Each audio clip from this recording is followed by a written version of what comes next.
ძალიან საინტერესო ორი დღე გველოდება და ძალიან საინტერესო სტუმრებით, რომელსაც ნაწილობრივ ნელ-ნელა გაგაცნობ.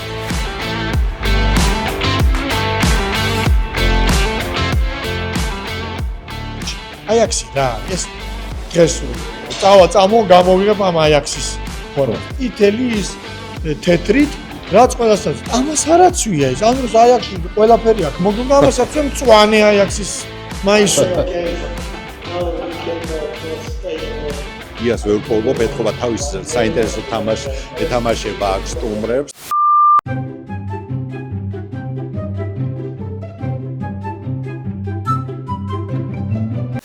ძალიან დიდ გუნდში მიდისო, რა თქმა უნდა, გიორგიო, მაგრამ აი ამას თქვენ მოისმენთ რა თქმა, იმიტომ რომ ძალიან მაგარი მაგრამ თქვა. არ მეუბნება, არა, უნდა მოусმინოთ ერთ